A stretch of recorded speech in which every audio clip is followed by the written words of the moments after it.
Adam Schiff had spent 7 years constructing a political fortress from television interviews, classified briefings, carefully calibrated language, and the borrowed authority of one of Washington's most powerful committee chairmanships. Yet that entire structure began to fracture when JD Vance confronted him with a question so simple that no team of consultants, attorneys, or cable news producers could create a safe response. The question did not depend on obscure laws, secret intelligence procedures, or complicated constitutional arguments. Vance understood that complexity had always been Schiff's strongest protection. A vulnerable claim could be buried beneath 10 layers of procedure until the audience forgot what had originally been asserted. This time, however, there would be no procedural haze, no dramatic outrage, and no endless warning about threats to democracy. There would be a single claim, one direct demand, and one table upon which the evidence could finally be placed. Before reaching that decisive moment, Vance first had to remove every excuse Schiff had refined over the years. At the center of the confrontation stood the number 53. That was the reported number of times Adam Schiff appeared on national television and assured the American people that he had seen evidence linking Donald Trump and his campaign to Russia. Schiff did not appear before the public as an ordinary political commentator reading newspaper reports inside a television studio. Ordinary commentators do not chair the House Intelligence Committee, receive classified briefings, or speak with the institutional authority of Congress behind every carefully chosen sentence. Again and again, Schiff used language that suggested first-hand knowledge rather than ordinary suspicion. Millions of Americans naturally concluded that the chairman possessed information they were not authorized to see. That conclusion was not simply an unfortunate misunderstanding caused by inattentive viewers. It was the very reason television networks placed Adam Schiff before their audiences. After 3 major investigations, however, the enormous promise gradually collapsed into qualifications, technical distinctions, and carefully prepared verbal escape routes. Robert Mueller spent 22 months investigating. His team employed dozens of investigators, issued thousands of subpoenas, and executed hundreds of search warrants. Even after that enormous effort, the investigation did not establish that the Trump campaign had conspired or coordinated with the Russian government in the manner Schiff's public statements had led the country to expect. Inspector General Michael Horowitz later documented 17 significant errors or omissions related to the surveillance applications. John Durham subsequently concluded that the FBI had opened its investigation without adequate factual predication. These were not anonymous internet writers or partisan radio personalities raising uncomfortable doubts from the sidelines. These were official investigations examining the very government machinery Schiff had treated as nearly untouchable whenever it appeared to support his political narrative. The House ultimately censured Schiff by a vote of 213 to 209. Such a formal rebuke might have destroyed the public credibility of a politician with fewer institutional protections. Schiff did not disappear, apologize, or even reduce his public presence. Washington had developed an extraordinary system in which failure could be repackaged as bravery, provided that the appropriate television networks continued inviting the failed official back onto the air. 18 months later, Schiff entered the Senate, carrying the censure behind him like an old parking citation that polite society had collectively agreed not to discuss. That promotion transformed the hearing into something more significant than another predictable partisan dispute.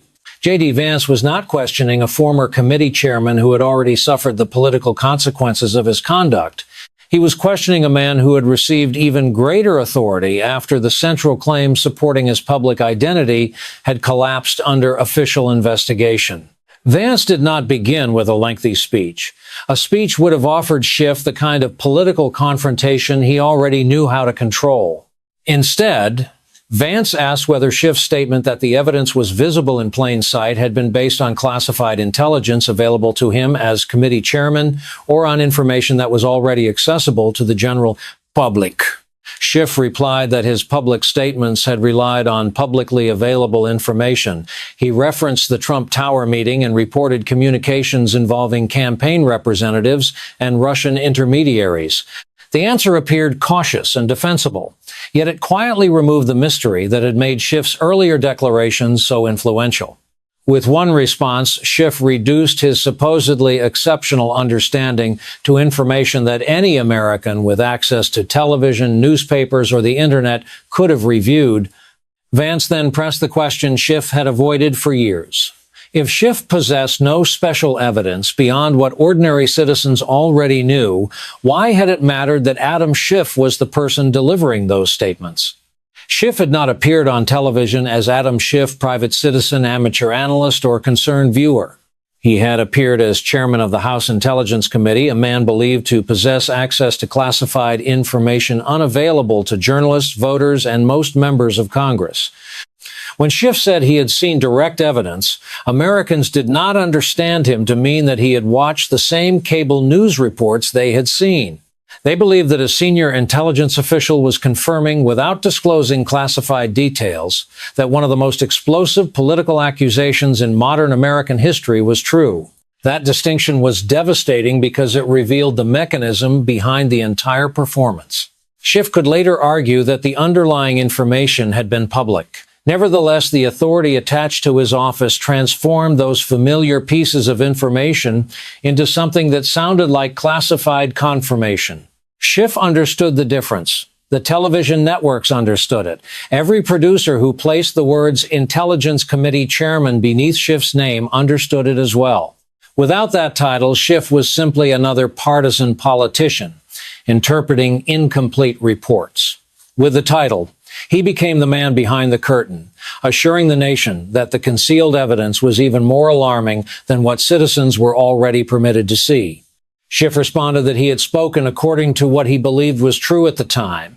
He added that he would not apologize for expressing concern about foreign interference. It was a polished response, deliberately broad enough to avoid defending the precise allegation Vance was examining. Belief replaced evidence, concern replaced confirmation. Foreign interference replaced the specific claim that Donald Trump or his campaign had conspired with Russia. Schiff's political skill could be seen in that substitution. He moved from one proposition to another without acknowledging that he had abandoned the original one. The language changed, but the moral certainty remained. That allowed Schiff to preserve the appearance of a vindicated whistleblower, even as the accusation beneath that image became increasingly difficult to support. Vance then placed the official findings beside Schiff's claimed belief and asked when that belief had changed. Schiff had never returned to the same television audiences to explain that the confidence of his earlier statements no longer aligned with the evidence available after the investigations concluded. Mueller had completed his work. Horowitz had revealed substantial failures in the surveillance process. Durham had challenged the foundation upon which the investigation had been opened. Schiff had simply moved into the next political controversy without resolving the previous account. Schiff answered that the public record had justified an investigation and that Russian interference remained a legitimate concern. It was another smooth transition, this time from proving collusion to defending the decision to investigate possible collusion. Those were not identical claims. No amount of professional confidence could transform them into the same proposition. Vance allowed that substitution to remain exposed because the next phase of the hearing would require Schiff to defend not only what he claimed to believe, but also what his statements had done to the country. At that point, Vance expanded the scale of the confrontation. He moved away from Washington procedures and toward the consequences Schiff's repeated claims had imposed upon ordinary Americans. For years, families argued over Russia. Friendships deteriorated. People who had never read an intelligence report were told that questioning Adam Schiff was equivalent to ignoring an active betrayal of the United States. The public anxiety had not been created by evidence citizens could independently evaluate. Most Americans had no ability to examine anonymous leaks, surveillance applications, classified information, or conflicting statements from federal officials. The panic had been created through authority, repetition, and the calculated implication that the chairman of the House Intelligence Committee had seen evidence the rest of the nation was forbidden from viewing. Schiff had borrowed the public's trust, spent it recklessly, and then acted insulted whenever anyone demanded an accounting. Vance reminded Schiff that the investigation had cost taxpayers approximately $32 million. That money had been collected from workers, retirees, teachers, truck drivers, and families who were assured that the enormous expense was necessary to uncover a conspiracy at the highest level of the federal government. The amount was not merely a number printed within a government budget. Every dollar represented labor surrendered by citizens who expected their institutions to distinguish reliable evidence from political fixation. Schiff immediately rejected the idea that he bore responsibility for the nation's political division. He argued that the hostility had existed long before his television appearances began. Technically, that statement was true. It was also unrelated to the actual accusation Vance had made. Vance had not claimed that Schiff invented political conflict from nothing. He had accused Schiff of pouring institutional gasoline onto an existing fire while presenting himself as the responsible official holding the fire extinguisher. Schiff then delivered the strongest defense he had offered throughout the hearing, and Vance was disciplined enough not to dismiss its force. Schiff described his censure as partisan retaliation. He accused Republicans of protecting Donald Trump instead of protecting the country. He pointed to the results of the Mueller investigation, emphasizing 34 indictments, multiple guilty pleas or convictions, and prison sentences involving individuals connected to Trump's political circle. The campaign chairman had been convicted. The national security advisor had pleaded guilty to making false statements. The president's former attorney had been sent to federal prison. For a moment, Schiff no longer sounded like a witness trapped by difficult questions. He sounded once more like the television prosecutor who had built his career by presenting every surrounding offense as evidence supporting the central accusation. The argument carried weight because the indictments were real, the convictions were real. Dismissing them would have allowed Schiff to portray Vance as a man denying documented criminal conduct. Vance did not interrupt him. He did not smirk, nor did he weaken the exchange with a prepared insult. He understood that Schiff's strongest defense had to be fully acknowledged before it could be taken apart. Vance allowed the list to remain before the committee. He then reduced the entire dispute to the only question that mattered. Of those 34 indictments, how many charged anyone with the specific conspiracy Schiff had repeatedly described to the American people? How many proved that Donald Trump or his campaign had coordinated with the Russian government to steal the election? The answer was 0. Schiff's impressive list immediately resembled a warehouse filled with evidence of offenses other than the one he had promised the country would be proven. Tax fraud was real. Bank fraud was real. Lying to investigators was real. Procedural offenses were still criminal offenses. None of them, however, became an indictment for the alleged conspiracy that had dominated Schiff's 53 television appearances. Vance did not deny the existence of wrongdoing. He separated that wrongdoing from the accusation Schiff had used to define an entire presidency. The distinction was essential because Schiff had relied for years upon accumulation. He stacked unrelated or adjacent misconduct until the volume of the pile created the impression that evidence of collusion must be hidden somewhere within it. Vance forced Schiff to identify the one charge that would have validated his central claim. Schiff could not produce it. Schiff replied that the absence of an indictment did not establish the absence of improper conduct. It was a lawyer's sentence designed to preserve possibility after proof had failed to appear. The statement might have been technically defensible, but it was politically empty. Schiff had not spent 3 years telling Americans that questionable conduct might possibly have occurred beyond the ability of prosecutors to charge it. He had spoken with the confidence of a man announcing an established fact, not presenting a theory that might remain uncharged forever. Once the expected indictment failed to materialize, Schiff retreated from proof into possibility, from direct evidence into unresolved questions, and from public certainty into legal ambiguity. Another smaller phrase had been placed between Schiff and personal responsibility. Vance refused to spend the remainder of the hearing debating prosecutorial charging decisions. Schiff could have survived indefinitely inside that uncertainty. Instead, Vance opened another folder and laid a timeline on the table. The examination moved away from competing interpretations and toward specific dates. In September 2019, a whistleblower complaint concerning a telephone conversation between President Trump and President Zelensky contributed to the beginning of the first impeachment. Before that complaint was formally submitted, Schiff's committee staff had communicated with the whistleblower and offered guidance concerning the process. Schiff later appeared on MSNBC and told the public that the committee had not spoken directly with the whistleblower. The language was characteristically precise in the way Schiff often used precision. It was broad enough to create one conclusion while remaining narrow enough to support a later defense. Schiff had used the word "we," allowing viewers to believe that neither he nor the committee under his authority had communicated with the whistleblower before the complaint became public.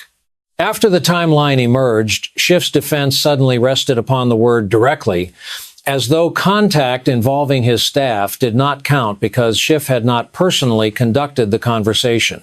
The chairman wanted the authority to speak on behalf of the committee whenever that authority strengthened his accusations. When the actions of the committee became inconvenient, however, he wanted the distance of an uninvolved observer. On television, he claimed institutional ownership. Under examination, he demanded bureaucratic separation. Schiff argued that communication between committee staff members and potential whistleblowers was routine. He maintained that ordinary staff intake did not constitute his personal participation. Vance did not challenge the fact that congressional committees regularly receive such communications. The procedural explanation was another response to a question nobody had asked. The issue was not whether the contact had been lawful, routine, or professionally managed. The issue was whether Schiff's public statement had accurately represented what occurred. His committee had communicated with the whistleblower before the complaint was officially filed. Schiff later used language that encouraged the country to believe no such communication had happened. Everything beyond those two facts was an extended explanation intended to make a straightforward contradiction appear to be a complicated misunderstanding. That contradiction led Vance toward the deeper question beneath every folder lying on the table: the authority of the chairman's office Schiff had occupied. The chairman of the House Intelligence Committee possesses influence only while the public believes that access to classified information is being used to clarify reality instead of manipulating public perception. Citizens cannot personally inspect raw intelligence. They depend upon the official holding that position to separate fact from speculation and credible evidence from partisan desire. Schiff repeatedly used the prestige of his office to enlarge his accusations. When those accusations began collapsing, he used technical definitions to reduce his responsibility. Evidence became publicly available information. We became personal participation. Every retreat required a narrower word because the larger assertion could no longer withstand examination. That pattern of shrinking language formed the true architecture of Schiff's defense. Vance was now prepared to confront the incident in which the distance between the official record and Schiff's public presentation became impossible to conceal. He opened the thickest folder, removed two documents, and placed them beside one another. He did so without the dramatic gestures politicians normally employ when they want television cameras to focus upon a sheet of paper. One document contained the declassified transcript of the September 2019 telephone conversation between President Donald Trump and President Zelensky. The second contained the version Adam Schiff had delivered from the chairman's seat during the opening of the impeachment inquiry. The difference was not a minor dispute over tone or emphasis. One document was an official record. The other was a political dramatization delivered within the formal atmosphere of a congressional proceeding. Vance began comparing the two versions line by line. He made the contrast visible without concealing it beneath unnecessary commentary. The official transcript showed a diplomatic exchange between two national leaders discussing cooperation, assistance, and issues of mutual concern. Schiff's version changed that exchange into something more sinister, coercive, and personally corrupt. He added language that made the president sound like a criminal boss demanding a favor from a vulnerable foreign leader. Words absent from the official transcript suddenly appeared in Schiff's presentation. The tone and meaning of the real conversation were reshaped to fit the impeachment narrative. By the third comparison, the difference could no longer be dismissed as interpretation. Complete sentences and motivations had been placed into the president's mouth. That mattered because Schiff had not performed at a political rally, a comedy show, or a partisan fundraising event where exaggeration is expected, and audiences recognize that every line is designed to generate applause. He had spoken from the chairman's position during an official proceeding carrying the authority of the United States Congress.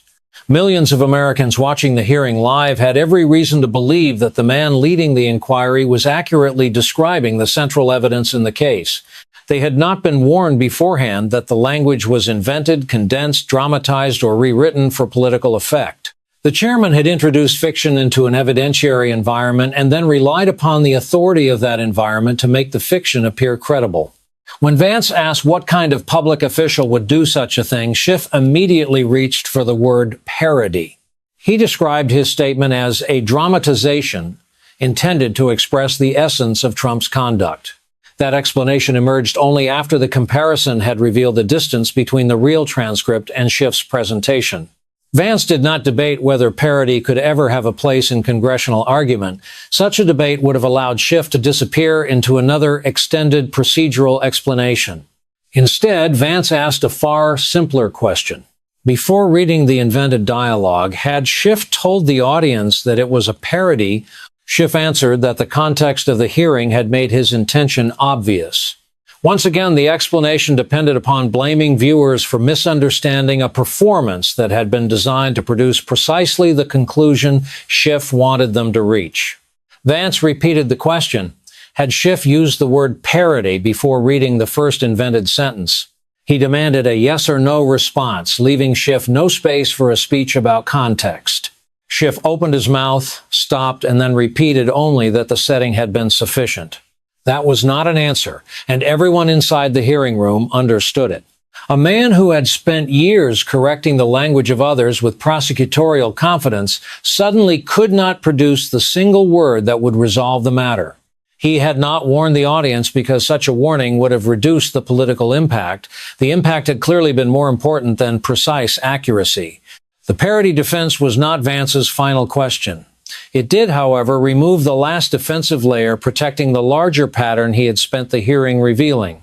The first controversy involved evidence of collusion presented with the implied authority of classified access, then later reduced to information available to any member of the public. The second involved communication with a whistleblower, described publicly through broad language and later defended through a narrow distinction between committee staff contact and Schiff's personal involvement. The third involved fabricated dialogue delivered during a congressional hearing and called parody only after the invention could no longer be denied. The controversies involved different events, different dates, and different explanations. Yet the same method appeared each time. Expand the accusation, collect the political advantage, and then retreat into narrower language when challenged. Vance closed the folder and placed it above the others. 3 separate records now sat stacked before Schiff like a physical summary of 7 years of evasion. The room became so silent that the ordinary mechanical sounds of the building appeared louder than the people inside it. No senator moved papers. No staff member whispered. No journalist dared disturb the moment as the entire examination narrowed toward accountability. Schiff still possessed his title, his Senate seat, his practiced expression, and the confidence developed through hundreds of television interviews. What he no longer possessed was a credible way to pretend that every contradiction existed separately from the others. Vance then returned to the number 213, representing the House members who had voted to censure Schiff for misleading the American public concerning the Russia investigation. Schiff had treated the vote as partisan retaliation, almost as though it were a medal awarded to a courageous political opponent of Donald Trump. Vance returned the number to its institutional significance. A formal censure was not an angry cable news speech or a hostile newspaper editorial. It represented members of Congress attaching their names to the conclusion that one of their colleagues had violated the public's trust. Schiff could criticize their motivations, ridicule their conclusions, and campaign against their political party. He could not erase the fact that the House had formally judged his conduct to be beneath the office he occupied. The censure should have marked the conclusion of Schiff's political rise. Instead, Washington rewarded him with a Senate seat and expected the country to view that promotion as evidence that the earlier judgment no longer mattered. Vance challenged that expectation directly. He spoke about the families who trusted Schiff, argued because of his declarations, paid for the investigation, and then watched him advance politically without acknowledging the consequences. The question was no longer whether Schiff had won an election. He clearly had. It was not whether voters possessed the legal authority to send him to the Senate. They unquestionably did. The issue was whether electoral success eliminated a public official's responsibility to answer for statements delivered under the authority of a previous office. Schiff had behaved as though winning another election had transformed accountability into a closed case. The 3 folders on Vance's desk demonstrated otherwise. Vance leaned toward the microphone and reduced the entire 7-year controversy to the one demand Schiff had never been required to satisfy in public. He did not ask whether Russia had interfered in the election. He did not ask whether individuals connected to Trump had committed separate crimes, whether federal investigators had possessed legitimate reasons for concern, or whether Adam Schiff still believed his motives had been honorable. He asked Schiff to produce the evidence of collusion he had repeatedly claimed to possess. This was the evidence Schiff had described as visible, direct, and sufficient to justify years of national suspicion. Could he present it to the committee that day and place it upon the table where everyone could inspect it? The question arrived without decoration. For the first time, Adam Schiff had no narrower phrase behind which he could retreat. Schiff's right hand moved toward the microphone and stopped halfway, as though his body had begun forming an answer that his mind could not complete. He glanced toward his aide, but no note, folder, legal distinction, or emergency talking point appeared. Schiff adjusted his glasses, he shifted in the chair, looked down at the table, and then raised his eyes toward Vance as the seconds continued passing. 10 seconds elapsed. Then 11. Then 12. Each second caused greater damage than an entire paragraph of accusation because Schiff had spent 7 years insisting that the evidence existed. For the first time during the hearing, and perhaps for the first time throughout the public controversy that had defined his career, Adam Schiff answered with nothing. Vance did not celebrate the silence. He did not repeat the question or offer a triumphant closing speech that might have allowed Schiff to recover by accusing him of political theater. Vance simply closed the 3 folders, stacked them carefully, aligned their edges, and stated that he had no further questions. That restraint made the moment even more damaging for Schiff. Vance behaved as though the issue had already been resolved and required no dramatic conclusion. The question had been asked. Schiff had been given an opportunity to present the evidence. The man who had insisted for years that the evidence existed had responded with 12 uninterrupted seconds of silence. Vance pushed his chair backward, stood, and walked from the room without looking behind him. Adam Schiff remained seated before the cameras with no accusation left to attack and no sentence powerful enough to replace what had just occurred. Behind Schiff, the aide, who had remained prepared throughout the hearing with notes, folders, and whispered advice, stared toward the floor. No amount of preparation could create evidence that had never been placed upon the table. The Democrats in the room avoided what was obvious. They examined papers, hands, and microphones, as though making eye contact might require them to defend something that could not be defended. The cameras remained focused upon Schiff's face. They captured the expression of a man discovering that 7 years of polished language could be defeated by a single demand for physical proof. For 40 minutes, Schiff had disputed premises, narrowed definitions, attacked motives, cited convictions, defended procedures, and converted direct questions into discussions about slightly different subjects. In the end, none of those skills could save him. The final question had not required him to interpret, explain, or characterize anything. It required him to produce what he had repeatedly declared was real. Eventually, the gavel came down. The silence inside the hearing room gave way to reporters rushing toward the hallway, staff members reaching for their phones, and television producers demanding video clips before the witnesses had even left the building. Schiff departed through a side entrance, surrounded closely by staff members who moved around him like a human barrier intended to prevent another unexpected question from reaching him. For the first time in a career built upon television interviews, press conferences, and public microphones, Schiff passed the cameras without stopping to offer a statement. Reporters shouted questions concerning the evidence, the censure, the whistleblower, and the telephone transcript. Schiff continued walking, refusing to provide even the kind of vague response he had previously been able to produce under intense pressure. The silence that began at the witness table followed him into the hallway. Every unanswered question made the earlier 12 seconds appear less like temporary hesitation and more like the final boundary of his defense. Within hours, the political protections surrounding Schiff began to weaken. It did not collapse through dramatic public condemnations. Instead, it weakened through the cautious language Washington uses when allies decide that protecting someone has become more costly than leaving him behind. 3 Senate Democrats who had previously supported Schiff's effort to obtain an intelligence leadership position released nearly identical statements. Each said the committee would benefit from a fresh perspective. They did not directly accuse Schiff of wrongdoing.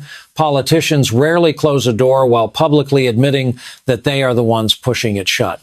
Instead, they selected a phrase intended to sound procedural, calm, and impersonal. Everyone understood its meaning. Adam Schiff had spent years portraying himself as an indispensable intelligence authority. Members of his own political party were now implying that the institution might operate more effectively with someone else holding the power he believed he had earned. The following morning, a senior Democratic member of the Judiciary Committee appeared on CNN. She was asked whether Schiff had misled the public. She paused, said Schiff needed to answer those questions for himself, and immediately redirected the conversation. Her response was remarkable not because of what she said, but because of the defense she refused to offer. For 7 years, Democratic officials had defended Schiff almost automatically. They frequently treated criticism of his claims as evidence that the critic was protecting Donald Trump or minimizing Russian interference. Now, one of Schiff's colleagues had received the easiest possible opportunity to repeat that familiar defense. She declined to provide it on the television network most closely associated with Schiff's rise. The political language had changed from confidence to distance and from collective defense to individual responsibility. Schiff was suddenly being instructed to explain himself without the protection of his party. The man who had repeatedly spoken as the institutional voice of Congress was now being handled as an individual political problem. The same television networks that had hosted Schiff repeatedly began showing the hearing footage in a continuous loop. The sequence displayed Vance's question, Schiff's hand moving toward the microphone, his hesitation, and the silence that followed. The video needed no complicated analysis because the images explained the collapse with ruthless clarity. Viewers did not need detailed knowledge of surveillance law, intelligence classification, or congressional procedure to understand what had happened. A senator had asked a man who claimed to possess evidence to present it. The man presented nothing. Within hours, the clip spread through social media, gathering millions of views and producing the same response from people throughout the country. At last, someone had asked the question journalists, television anchors, committee members, and political allies should have demanded years earlier. By the conclusion of the week, an independent watchdog organization filed an ethics referral. The same organization had previously defended Schiff's right to speak openly. Its statement did not attempt to repeat every political disagreement from the previous 7 years. The hearing transcript had produced a much clearer issue. The organization identified what it described as a consistent pattern of misrepresentation and argued that Schiff should answer the resulting questions under oath instead of during another cable television interview. That distinction attacked the environment in which Schiff had always performed most effectively. Television allowed him to redirect questions, compress events, dramatize information, and leave the interview before anyone could force him back to the original claim. Under oath, with documents displayed and dates permanently established in the official record, narrower words could no longer provide the same protection. Schiff had survived the House censure, the Mueller conclusion, the Horowitz findings, the Durham report, years of criticism, and a Senate campaign that should have returned the entire history to public attention. Every previous event could be reframed as partisan hostility, procedural disagreement, incomplete analysis, or evidence that his political opponents feared his courage. Reports could be quoted selectively, votes could be dismissed as party line retaliation, legal conclusions could be buried beneath arguments about conduct prosecutors had never charged. Silence was different. Silence could not be transformed into a later victory without reminding viewers why it had occurred. 12 seconds recorded on camera required no interpretation. Every replay repeated the same question without permitting Schiff to escape toward another subject. 7 years of declarations had produced 53 television appearances, 3 investigations, 1 formal censure, and a Senate seat Schiff presented as validation instead of political survival. Yet that entire history had collapsed into one demand requiring no security clearance, legal education, or partisan allegiance to understand. Produce the evidence. Show the committee what had been seen. Place the proof before the public that had been instructed to trust the authority of the Intelligence Committee chairman. Schiff could refer to unrelated convictions, defend the investigations, condemn Republicans, invoke foreign interference, and characterize his actions as courageous. None of those responses supplied the missing object. The evidence he had discussed with such certainty remained absent from the table. That absence became more powerful than every allegation he had delivered from a television studio. Millions of Americans had spent years believing that the President of the United States had been compromised by a hostile foreign government because the chairman of the House Intelligence Committee said he had seen direct evidence. Families argued, friendships ended, citizens lost confidence in elections, taxpayers financed an enormous investigation, while Schiff's certainty became a permanent feature of national political life. Those people were finally allowed to witness the moment when the man claiming to possess the proof was asked to present it without intermediaries, anonymous sources, headlines, or dramatic paraphrasing. He could not do it. It was not because Vance had asked a deceptive question. It was not because Adam Schiff lacked rhetorical ability. It was because language cannot place evidence that does not exist upon a table. Adam Schiff had spent 7 years speaking faster than accountability.